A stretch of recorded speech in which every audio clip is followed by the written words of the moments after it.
really all of the kind of central things you could say we're looking for as humans, a sense of more openness, presence, ease, freedom, harmony, love, or relaxation. All of these things turn out to be already here as the very basis of this ever-present presence. This is the well-being that's unconditioned. You could call it the ultimate medicine, discovering that no medicine is required. We have this opportunity, if we're curious, to encounter what is actually present. The description is trying to convey something about what's present. Now let's look and see what's actually there.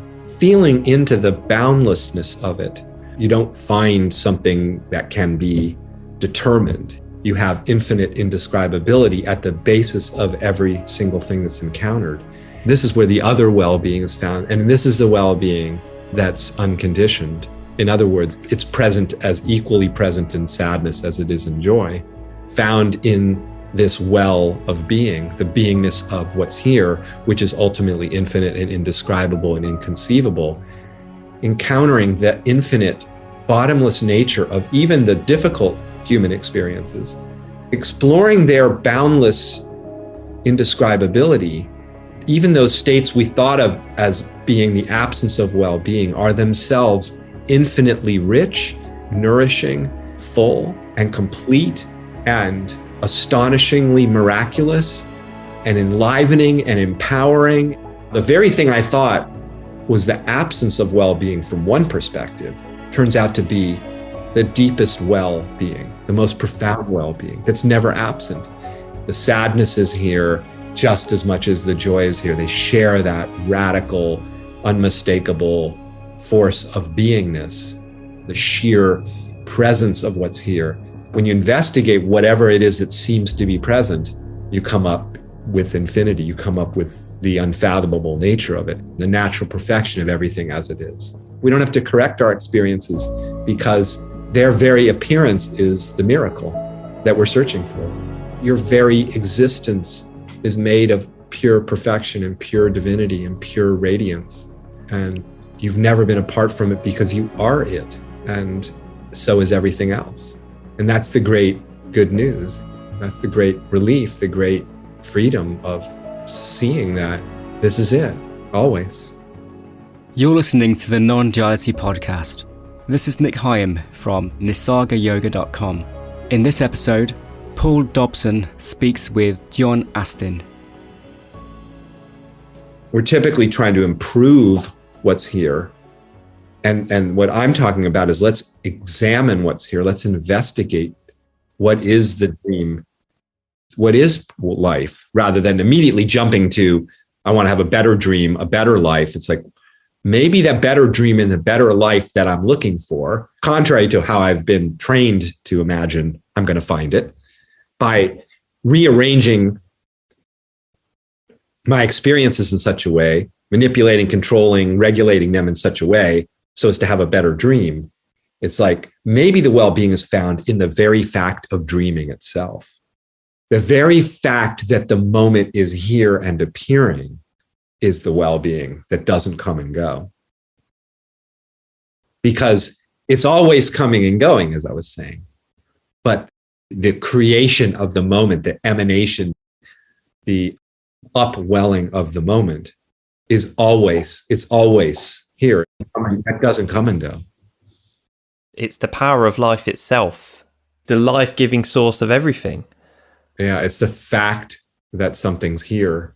And it's really powerful to just, when I have these little meditations that I invite people into where I call them experiential inquiries, where you're just noticing sort of things about experience that are often overlooked, essentially taken for granted, or just completely not even recognized, maybe just because we're attending, we're so focused on, right? We're so focused on what's on the screen, what's the story that's being told, and how am I doing in relationship to that story, that we're overlooking the fact that wow, there even is a movie. You can just feel like if you're just sitting here, and anyone that's listening, there's this constant flow of experience occurring. It's undeniable. And at the basis of the experience, we could say, no matter what thoughts are appearing or feelings or sensations, at the base of each of those things that we're describing in those ways is just the sheer presence of them. So to feel the way, you can just feel the way in which what's here is this flow, this ceaseless flow of presence. It's just this constant, it's in this sort of state of constant opening, constant becoming, seemingly constant, like those time-lapse photographs of flowers just opening. It's like the moment is like that. It's like, wow, and it could be described and is described in all these different ways. Moments that moods described in this way, flavors described in this way, but all of it is just this flow of presence that's constantly here. It's never absent. So the whole notion that we have, sort of say, spiritual seekers have of like getting into presence or possibly being removed from presence, which is why we would want to try to get into it in the first place. It's an innocent misunderstanding. The presence is here as this very shining forth of the moment. This is presence. And it's never absent, is it? It is innocent, isn't it? I mean, because I can definitely relate to the constant thinking that presence should look a certain way in my own experience of seeking for however many years. And looking back, it was all very innocent. In a way, it's not a mistake or anything wrong with it. Presence was, as we said before, presence was just kind of sitting there. The proper presence, the presence that doesn't come and go, not this idea of presence. It's just sitting there waiting to be appreciated. while I wanted it to look a certain way, a certain idea. And the funny thing is, when you trace the idea to what it is you're looking for, it's usually come from someone else's description or something you've seen or something. Just that isn't it. It's always a description of some kind, and you're like, well, it's not it unless it's like that description. And what's funny about it is how subtle that gets. Is like this really, really subtle description of it, and it's still not, Yeah. No, it's subtle. It's so subtle as to ultimately be not capturable by any ideas, right, that we might have about it. What's so extraordinary is that really all of the kind of central things you could say we're looking for as humans, a sense of more openness, a sense of more presence, a sense of more ease, a sense of more freedom, a sense of more harmony, a sense of more love, a sense of more relaxation. All of these things turn out to be already here as the very basis of this ever-present presence. So this constancy, it's not even it's not even just that this is always here. Reality is always here. The presence is always here, even though it always looks different. But if one explores, and I'm always inviting folks to explore what's here, because it's what's here. This is what is to explore, is what's here, of course. And it's amazing to explore it and endlessly enriching to explore it. But what can be discovered is that something is present, and it's always present. And whatever is present is known. So this whole idea of trying to cultivate more awareness it's like, I say it's like going out into a field with this bright sun shining overhead, brilliant bright sun illuminating the whole field, and going out, trying to become more aware is like going out into the field and lighting a match to try to bring more illumination to the moment. The presence of the moment is pure illumination. The moment is illuminated. The presence it's inseparable from illumination. It's inseparable from consciousness, from awareness, we could say. And so this moment is already awake. So its nature, the very nature of this ever-present presence is wakefulness. It's awake. Without our having to do anything to make it awake. It's just the idea, isn't it, that it should look a certain way, which seems to be the only problem if we have one. That it just should look a certain way. It should feel a certain way. It should have just the right qualities to it, rather than the fact it is, like we've kept saying, just coming back to it, the fact that it's appearing.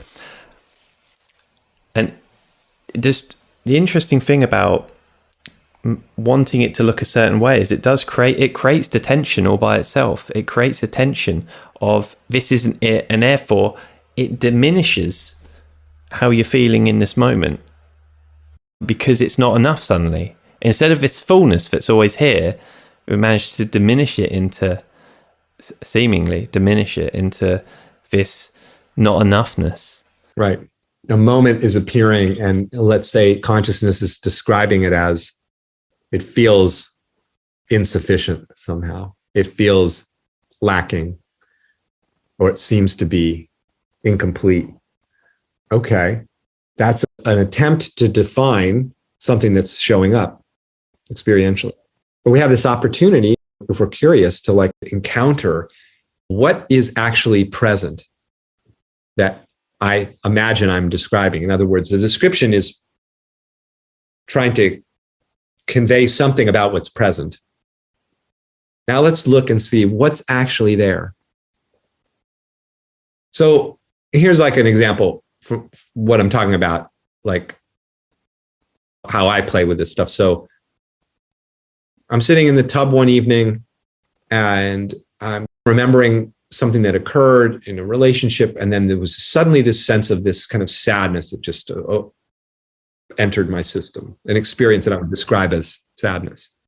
Typically, we would think in that first approach to well-being, like that happiness is gone, sadness is there. Well-being's gone, sadness is there. But because I just am the way I am, I was like, well, what is it that's here? Let me look at the other side of the coin. I've got the definition down. I know that it's sadness. It's instantly recognizable, which is amazing. It's like pattern recognition. What is it? I'm recognizing some familiar pattern that I'm labeling sadness, very familiar to me, in the same way any other flavor might be. But what is it actually? What's actually there? So then there was just very organic kind of exploration of what is sadness? What's actually there? And immediately there was this sense of just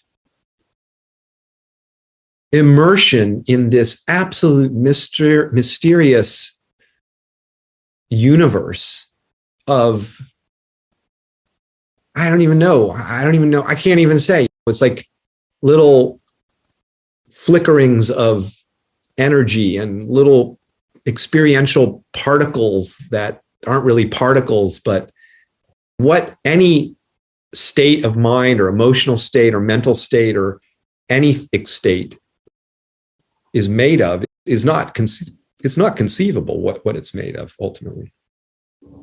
And exploring that, you could say the infinity of that seemingly finite thing I described as sadness, feeling into the boundlessness of it, the fact that whatever you look at, you just keep seeing more and more and more and more and more and more and more and more and more. It's like you never come to the end of it.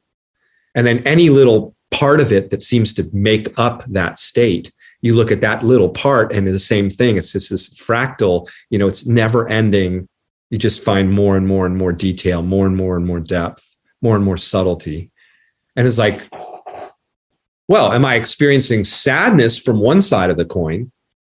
Just sadness. I know what that is. It's not that great a feeling. And then on the other side of the coin, I'm experiencing infinity. Like boundless, ungraspable, unthinkably vital, shining infinity. That's a very different way of encountering this ordinary state that I typically equate with a lack of well-being. And what's fascinating, Paul, is that, and so liberating to discover, is that whatever experience you look at in that kind of a way that I was talking about in the bathtub, you find the same thing. You find ungraspable indescribability. You don't find something that can be determined. This is what it is. You just don't get to what it is because it's endless. You never arrive at the bottom of what it is.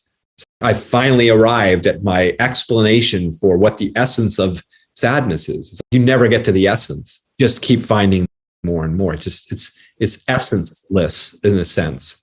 Incredible, isn't it? That it can be like that.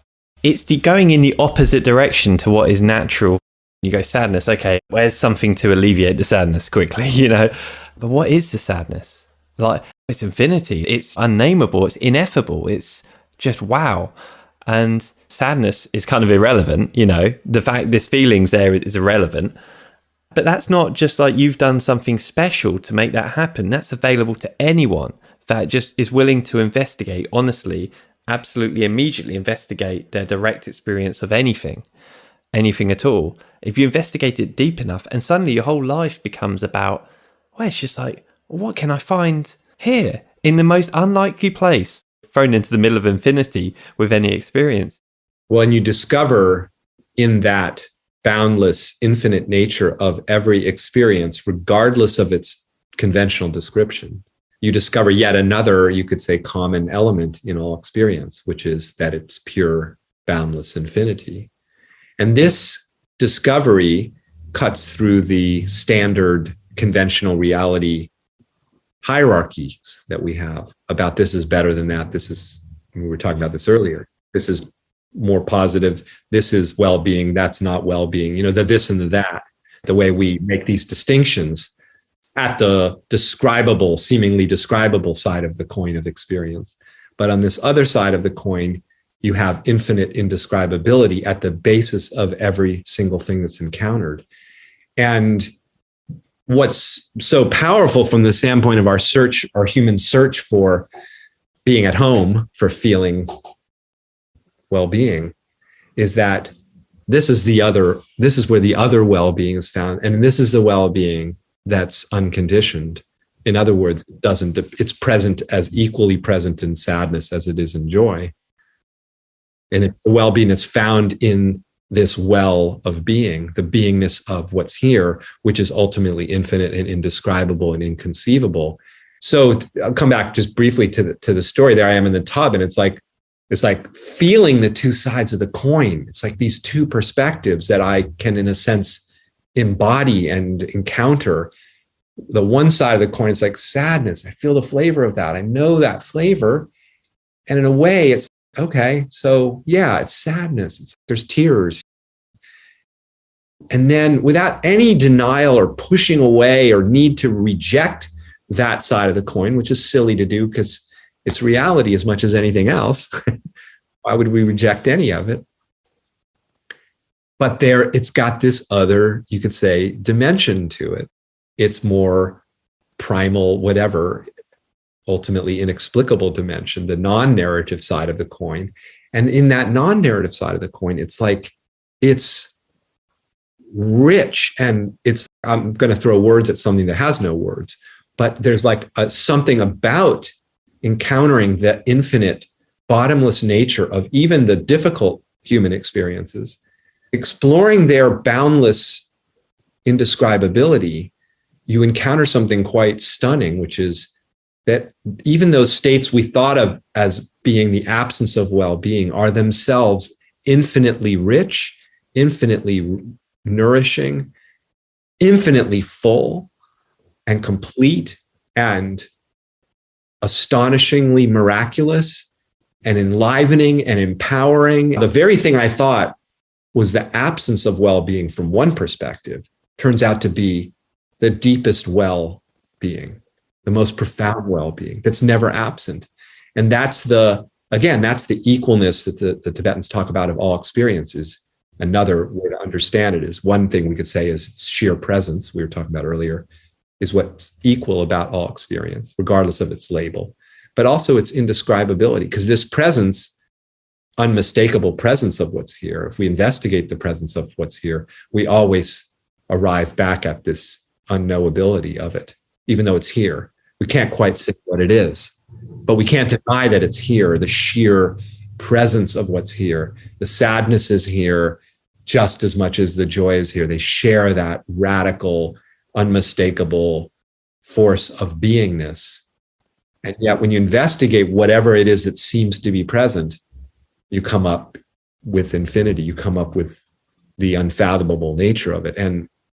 But the felt sense of that is somehow, you were talking about the typical approach we would have based on only orienting or primarily orienting to the described side of the coin, is that we're going to seek out remedies because it seems like it's a problem that I need to fix. So I'm going to look for some cure for it, some medicine to fix the problem.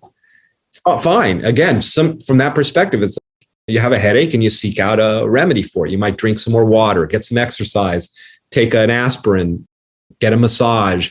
And all of these are fine ways of trying to address the described side of the coin. I wrote a piece many years ago called Ultimate and Relative Medicine. And that's the relative medicine, is I'm going to take steps to address the description at the level of the description. More describable things, the remedies. No problem with that. But then there's this other medicine.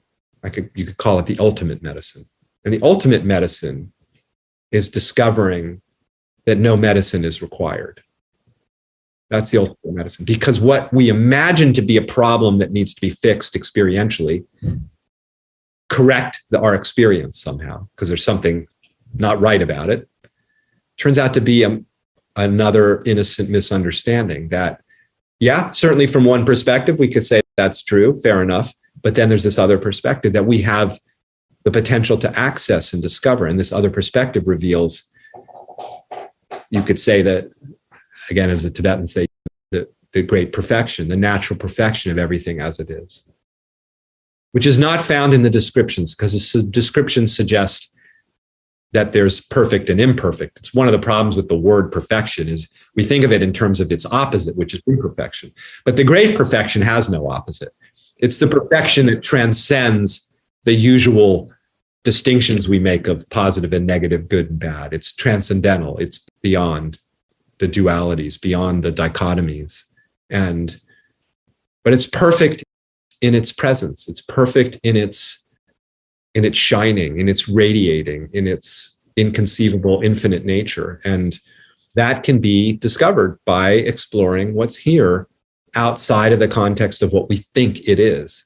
Because when we're only orienting to what we think it is, then we're caught in that game, seemingly caught in the game of, now I have it, now I don't have it. Now I have well-being, now I don't have it. Now I have presence, now I don't have it. Now I have God and enlightenment. Oh, I lost it. I got to get it back. I have to go on another retreat, do more meditation. It's not losable. It's not, in other words, it's uncaused, it's unconditioned by circumstances and experiences. Why? Because it is all circumstances and all experiences. So of course it's ocean's not conditioned by the waves that are appearing, because the waves are its expression. What if the ocean's real calm and placid? It's not better than if it's storming. It's just different. It's still the ocean. Presence is not more presence or better when it's calm and placid and everything is restful and chill and tranquil. It's still presence if it's tumultuous and agitated. It's all presence. The presence of what is. Yeah, I mean, it's a complete flipping upside down of everything we thought, isn't it, as humans? When we're babies, we don't know that we have no idea. We just have no idea and we're loving it. But then at some point we think we know what's going on. Everyone else knows what's going on. And then we learn more and more and think, oh yeah, no, I know everyone else seems to know what's going on. So therefore I know what's going on, because you don't want to not fit in, do you? And then at some point you realize nobody has a clue. There's no reference point. It's all made up out of thin air. Well, and also one of the things about our definitions of things that seem we imagine are capturing what's here is that they're often, maybe most of the time, diminishing what's here, leading us to believe that this is small and finite and we're these limited creatures and we're stuck in a world and that we're potentially the victims of and overwhelmed by, or at least at risk of being overwhelmed by or victimized by this giant world that we imagine ourselves being in. And then there's all these limitations about the self and who we are and that we have to fix and correct. And all the ways that talk to ourselves about our inadequacies. It's just the ways in which we're defining what's here is often very oppressive in a certain way, and gives rise to the sense of lack and limitation and problem. And again, to circle back to this quest for well-being, it's like the definitions are often suggesting that this is not enough, that this is lacking. That's sort of almost the root of the search. The genesis of the search is there's something missing here, and I got to go find it. Whether in a conventional sense it's just happiness and well-being, or in a spiritual sense it's God and enlightenment, there's still that itch. The itch is there's something not quite right here. Something's missing. And then, but inquiry can reveal that's based on a misunderstanding arising out of how it's being defined. That this is unlimited and missing absolutely nothing, but it is the most unthinkable fullness and effulgence and luminosity and brilliance. And that's what's actually going on here. So there's that moment, you're just at your desk doing your same old, your boring life, or your unfulfilling life. And that's, again, not actually the whole story, not even close to the whole story of what's actually present. What's actually present is the absolute miraculous shining forth of God. That's what's actually here, no matter how we are describing it, no matter what we actually believe is here based on our conceptualized notions of things. It's not what's actually here. And that can be discovered by looking at what's here, actually investigating it, and not assuming that we know what it is. That's the trick. Don't assume that you know what it is because you have words and labels to seemingly capture it. Check it out. Can you capture it? Because it will show you that it's not capturable, that it won't be held in any of our boxes, because the boxes are finite and it's not finite. This is not finite. And that's the freedom that is present in the freedom from all the designations and descriptions. That is present in every single seemingly describable moment. That freedom is intrinsic to the moment. It is free of all of its characterizations. It transcends all of its descriptions. We don't have to create that transcendence. We can just allow it to, in a sense, reveal itself to us simply by exploring it and feeling what's here. Because the feeling of this moment it's non-narrative. In the feeling of this moment, there's no narration, actually, which is amazing. There's no narration here in the feeling of the moment. None that I can find. If I found someone, it would just be throwing some concept onto something that is not conceivable. It could sound, even the way we're talking today about all this, that somehow they're the great problem that has to be done away with. Get rid of the concepts and the interpretations. But when we go one step further, so to speak, and then explore what the concepts and the interpretations that we could say or one might believe are the problem, and you investigate what those are, investigate what a thought is. What is thought made of? Thought is made of, just like the sadness in the bathtub story, thought is made of infinity. And so it's not a problem, actually. It's also the shining forth of the radiant nature of reality. And so it's that standpoint, this perspective is the perspective that there are no problems. There's nothing missing. There's nothing lacking. There's just this ever-present effulgence that shines forth as everything and anything, and can look like anything and everything, and does look like anything and everything, because it's inclusive of all of this, because it is all of this. This is all its display. From that perspective, there's no need to correct your experience and make it better, to alter it and change it in order to find one being, because the very shining of the experience, the flow of your experience, is the display of the ground. It is the display of divinity. And so there's no need to correct it. You don't have to correct a wave in order to find the ocean. The wave is its expression. So it's just like that with our experience. It's like we don't have to correct our experiences because their very appearance is the miracle that we're searching for. It's all God. It's all the one thing. And then it seems to split itself off and leave itself and somehow lose itself. And then it goes on a journey to recapture itself and return to itself and find itself. But all along, it's like the wave trying to find the ocean. The wave never parted from the sea. It is the sea. Your very existence is made of pure perfection and pure divinity and pure radiance. And you've never been apart from it because you are it. And so is everything else. And that's the great good news. That's the great relief, the great freedom of seeing that this is it, always. In all the forms it can take, it's still it. It's still it.